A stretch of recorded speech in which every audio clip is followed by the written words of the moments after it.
드디어 요셉이 애굽의 총리가 되는 본문입니다.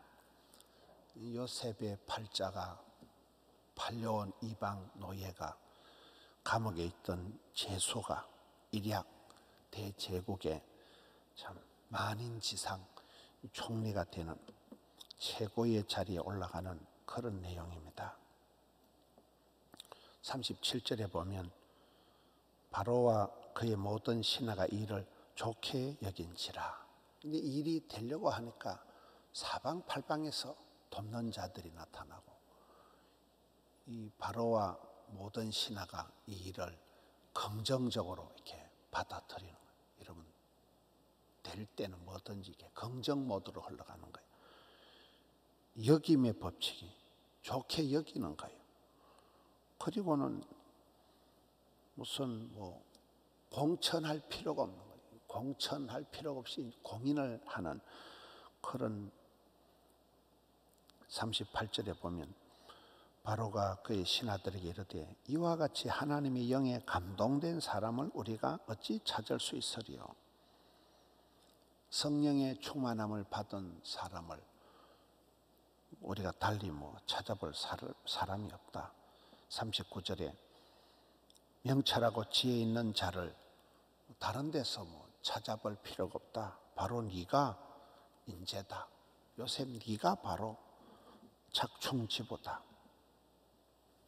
이 바로왕이나 사람들이 요셉을 볼 때 요셉이 너무나 비범하고 명철하고 말하는 걸 들어보면 포가 나잖아요. 마치 예수님의 가르침에 예수님의 권세에 사람들이 놀라듯이 이 요셉의 이 가르침에 압도를 당하는 놀라는 거예요. 이 일에 가장 적합자다, 가장 적임자다. 달리 감독관을 달리 좋은 사람을 찾을 필요를 못 느끼는 바로 이 사람이 맞춤형, 필요 충분, 완전한 사람이다. 이렇게 사방팔방에서 지금 요셉을 공천을 하는 그런 내용입니다. 그래서 이제 41절부터 보면 바로가 또 요셉에게 이르되 내가 너를 애굽 온 땅의 총리가 되게 하노라. 42절에 자기의 인장 반지를 빼어 요셉 손에 끼우고 세마포 옷을 입히고 금사슬을 목에 걸리고 이 신분적인 이 공인을 하는 거죠. 이제 인감 도장을 주고 신분적으로 최고의 그런 세리머니를 하는 겁니다. 43절에 자기에게 있는 버금수레의 걸을 태우매 전부 다 엎드려서 만세 만세 만세 이제 예를 갖추고 전부 엎드려서 외치고 그에게 43절에 전국 총리를 만들어서 다스리게 하였더라. 43절까지 말씀입니다. 우리가 이 본문의 말씀을 볼 때는 요셉이 벼락 출세를 하는 것 같이 벼락 부자가 되는 벼락 출세를 하는 것 같은 그런 내용. 어떻게 이렇게 순식간에 갑자기 하루아침에 되는 것 같지만 우리가 알거니와 이게 30년 동안 피눈물을 흘린 결과잖아요. 하나님께서는 30년 전부터 이걸 차곡차곡 준비를 하신 거잖아요. 마치 모세가 바로 앞에 설 때 그때 사막 가운데 있는 개벽다구 같은 자식이 하나 와서 어디 영감태기가 하나 와가지고 헛소리하냐 할 정도지만은 하나님의 스케줄로 봐서는 나일강 동동 떠내려갈 때부터 해가지고 모세를 독특한 커리큘럼에 의해서 애굽에 40년, 미디안 광야에 40년, 충분하게 80년 동안을 준비를 시키는 거예요.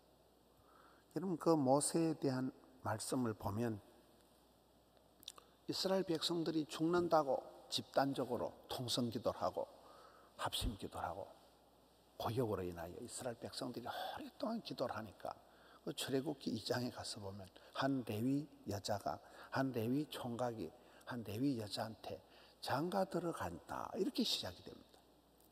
백성들은 좀 죽는다고 다 난리를 피우고 막 전부 다 부러지죠 기도를 하고 있는데, 하나님은 뜻밖의 저 한 총구석에 어떤 처자하고 총각이 결혼을 하게 하는, 그게 이제 모세의 엄마 아빠 요게벳이 이제 결혼하는, 그걸 출애굽기 초장에 왜 소개를 할까요? 그게 하나님은 80년 전부터 출애굽을 준비를 하는 거잖아요. 하나님의 어떤 그 손길을 보면, 여러분 요즘 우리가 이 난세에 참 대통령 선거를 보고 뭐 이러면 야, 참 사람이 없다 그렇게 하지만은, 항상 하나님은 시대마다 보면 베들레헴 들판에 양치기 하던 다윗을 갑자기 세워가지고 골리앗을 물리치듯이, 오늘 본문에 요셉이가 졸지에 벼락출세를 하듯이, 어디서 영감택이 하나가 광야에서 나타나서 바로에게 내 백성을 보내라 하듯이 하나님은 그렇게 준비를 하시는.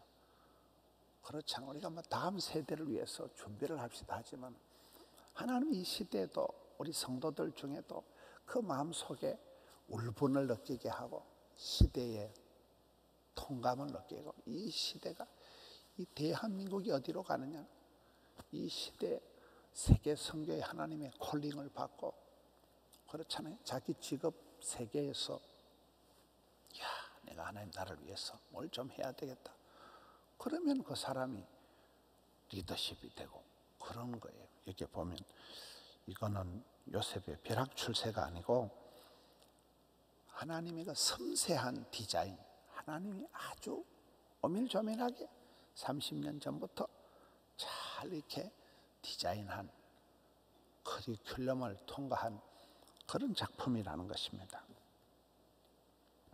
저는 오늘 말씀에서 특별히 인상적인 게 몇 군데가 있는데, 45절 끝에 가서 보면 요셉이 나가서 애굽 온 땅을 순찰하니라. 46절에 보면 요셉이 애굽 왕 바로 앞에 설 때에 30세라. 예수님하고 똑같은 거죠. 이제 본격적인 사역을 할 때가 구약에서 가장 예수님을 닮은 요셉의 나이가 지금 30살이잖아요. 그가 바로 앞을 떠나 애굽 온 땅을 순찰하니, 저는 저 말씀이 굉장히 은혜가 돼요. 바로 앞을 떠나서 온 땅을 순찰한다. 이런 사람이 보통 출세하면 이제 나는 막 고생 끝이다, 난 이제는 막 구포시장 같은 데 안 다니고 맨날 롯데백화점에나 가고 현대백화점, 신세계백화점이나 가고, 이제 나는 손에 물 안 묻힌다, 이제 나는 뭐 파출부 시키고 이제 나는 고생 끝났다, 이렇게 되기가 쉽잖아요. 그런데 요셉은 반대예요. 요셉은 이제 애굽의 최고의 총리가 되고 난 뒤에 바로 앞을 떠나버리는, 거기 왕실에서 호의호식하는 자리를 떠나서 현장으로 가는, 애굽 온 땅을 순찰한다. 저는 이 순찰한다는 이 단어, 애굽 온 땅을 현장으로 필드로 나가가지고 방방곡곡에 동네방네, 우리 예수님께서 온 동네방네 두루 댕기시면서 각색 병든 자들을 다 고쳐주셨듯이, 요셉이가 애굽 왕실에서 호의호식하는 걸 떠나서 다시금 일터로 애굽 전국 방방곡곡을, 온 동네방네를 다 순찰을. 이것은 다윗이 양떼, 아버지가 맡긴 양떼를 살필 때 거기서 하나님의 소명을 받는 거거든요. 제가 아버지가 부탁하신 양새끼를 지킬 때 사자나 곰이 나타나면 내가 막 끝까지 따라가서 내가 막 아가리를 벌시고 막 내가 그 입에 들어가는 양새끼를 끄집어내고, 하나님이 그때도 사자나 곰의 발톱에서 나를 건지셨었던 적, 오늘 이 할례 없는 골리앗 손에서 나를 지킬 줄로 믿습니다. 이 논리거든요. 요셉이가 하루아침에 벼락출세를 해서 잘 된 게 아니에요. 애굽에 팔려갔을 때 노예로서 10년 동안을 온 집안의 가정 총무 몽땅 다 했다니까요. 그러다가 누명을 덮어 쓰고 감옥에 갇혔을 때 아이고 내 팔자야, 아이고 내 집구석이 왜 이렇게 안 풀리노, 뭐 그렇게 넋두리하고 막걸리 퍼마시고 한숨 쉬고 이런 거 없었어요. 재반 사무, 감옥의 모든 일을 다 맡아서 한 거예요. 닥치는 대로 어디 가든지 그냥 현장에서, 필드에서 소보를 보는 거잖아. 현장에 답이 있노. 현장에 네 소떼 양떼의 마음을 두라. 현장에 거기서 성부를 거는 거예요. 뭐 총리 됐다고 그때부터 거들먹거리고 뭐 등 따시고 배부른 일을 안 하는 거예요. 현장으로 가가지고 애굽의 온 땅을 순찰했다는, 저는 이 단어가 야 역시 요셉이구나. 여러분, 사람이 성공하고 나면 현장을 떠나는 사람들이 많아요. 이제 나는 고생 안 한다는 거예요. 이제 나는 그런 험한 일 안 한다는 거예요. 그러니 그게 졸부가 되고, 그러니 그게 망하는 거예요.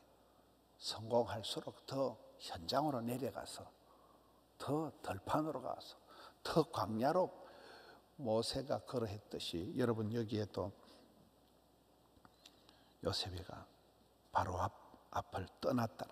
등 따시고 배부른 화려한 그런 왕궁을 떠나가지고 온 애굽 동네방네를 다 순찰을 하면서 현장에서 모든 걸 진두지휘를 한 거잖아요.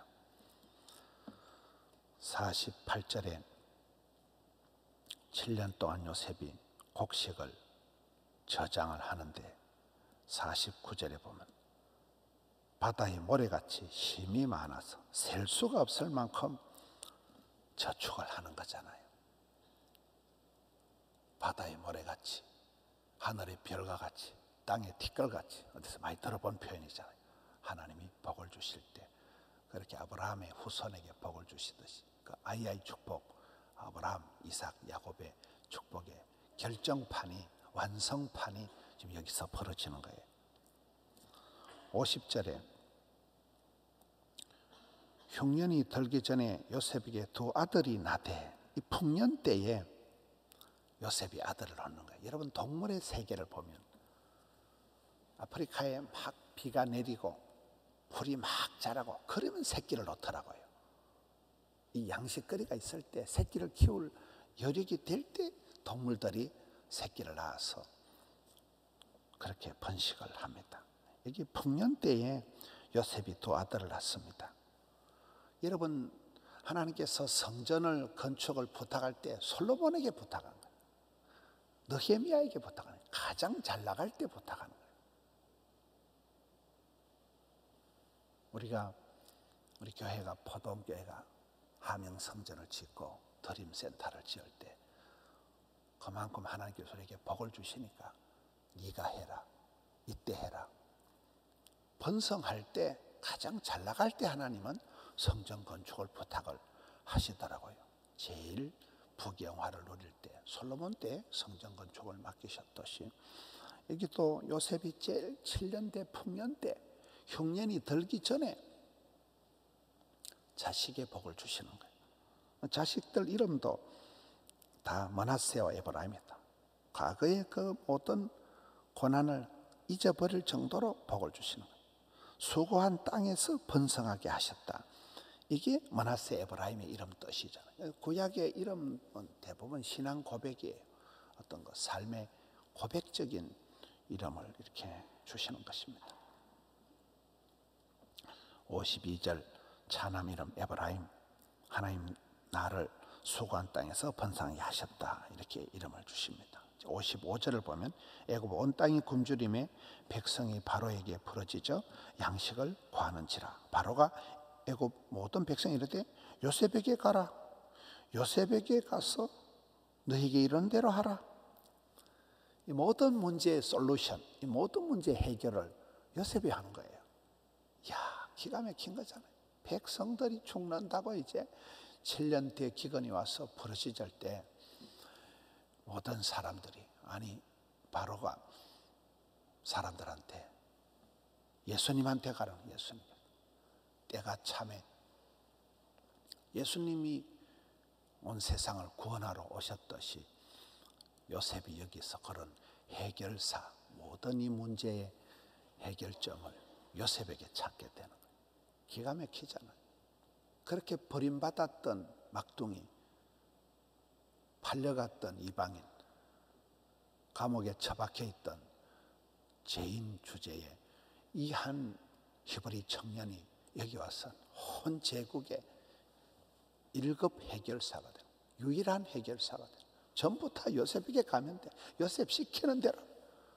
이런 마리아가 예수님이 첫 번째 기적을 행하실 때 예수님한테 갔어. 야야, 포도주가 떨어졌다. 어쩌라고? 예수님만 해결할 수 있다는 걸 마리아가 아는 거죠. 종놈들한테 했어. 야, 이놈들아, 예수님 시키는 대로 해라. 그게 마리아 복음이거든요. 예수님 이분이 시키는 대로 하면 된다는 거예요. 여기 바로왕이 요셉 시키는 대로 하면 된다는 거예요.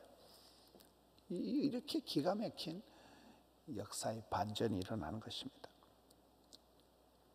56절에 온 지면의 기근이 흉년이 바짝 드니까 7년 대기근 때에 57절에 각국 백성도 양식을 살랐고 애굽으로 와서 요셉에게 다 오는 거예요. 온 기근이 온 세상에 심하니까 각국 백성이 이제 뭘 말할까요? 요셉의 형님들도 요셉한테 이제 기 온다 이 말이에요. 요셉의 형님들도 이제 할 수 없이 동생한테 와서 해와 달과 11별이 절을 하듯이 총리 전하 밥 좀 주세요 하는 일이 이제 형제간의 상봉으로 하나님이 몰아가시는 거예요. 이 잘난 형님들, 요셉을 개무시하고 팔아먹었던 이 형님들이 저거 발로 기들어와가지고 이제 요셉한테 엎드려서 절을 하는 각국 백성의 가나안 땅에 있는 이 지금 야곱의 70명 가족이 이제 이 각국 백성들이잖아요. 이것들이 이제 다 동생한테로 찾아오는 기가 막힌 역사적인 형제 상봉이 이게 몰아가는 하나님의 역사, 하나님께서 기가 막히게 지금 인도하시는 거예요.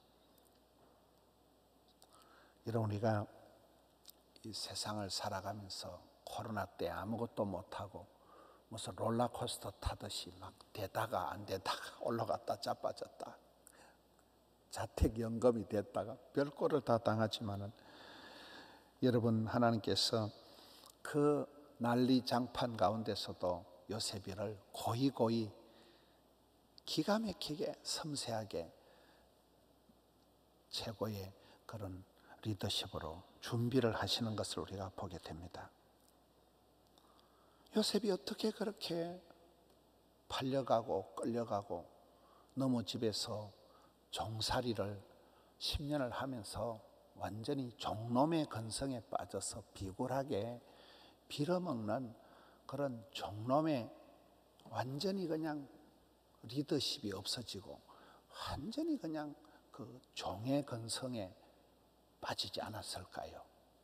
감옥에 있으면서 그 흉악한 감옥에 살아서 나오기 힘들다는 왕실의 감옥에 있으면서 저 사람은 몹쓸 사람이구나. 아이고, 아니 땡 굴뚝에 연기 나겠나. 저놈의 새끼는 나쁜 놈의 새끼죠. 역시 저놈의 새끼는 죄인이구나 할 정도로 그 죄인의 소굴에 기들어가 있으면서도 죄인이 안 되는 거예요. 거기서 안 썩어지는 거예요. 거기서 변질이 안 된 거예요. 요셉이 그대로 용모가 아담하죠. 용모가 어저께 말씀해 얼마나 빼어나게 아름다웠다. 손상이 안 가는 거예요. 변질이 안 되는 거예요. 이 부분이 참 요셉이 대단하구나. 어릴 때부터 형님의 과시를 나는 형님들처럼 그렇게는 안 산다는 거예요. 아무리 힘들어도 어려워도 구별된 삶을 살아가면서 여기에 딱 자리에 나타날 때는 참 흠도 없이 티도 없이 완결한 맞춤형 애굽의 총리로 조금도 손색감이 없는 사람이 되잖아요. 우리의 삶도 그렇습니다.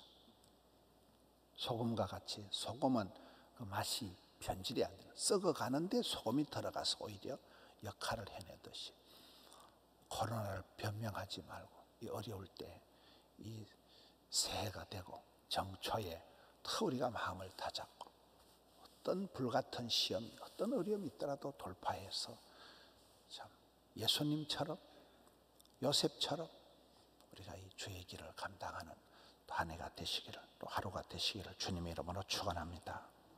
하나님 감사합니다. 오늘 요셉에 대한 감격적인 모습을 봅니다. 이렇게 벼락출세를 하는 것 같았지만은 실상은 주께서 30년 동안 고이고이 준비하셨던 것을 봅니다.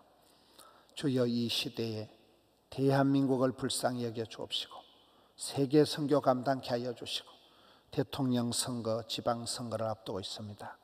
이 나라 이 민족을 불쌍히 여겨 주시옵소서. 시대에 믿음의 용사들이, 경천애인하는 믿음의 지도자들이 일어나게 하여 주시옵소서. 사랑하는 성도님들 심령을, 가정을 일일이 하감하여 주셔서 아름다운 리더십으로, 가장으로, 현숙한 아내로 잘 만들어 주시옵소서. 자녀들이 어려운 가운데서도 다음 세대에 멋지게 준비되어지는 역사가 있게 하여 주옵시고, 오 주님, 덕천성전, 함영성전, 드림성전, 영상으로 기도하는 주의 자녀들 붙들어 주시옵소서. 역사를 이루어 주시옵소서. 감사를 드리옵고 예수님 이름으로 기도하옵나이다. 아멘.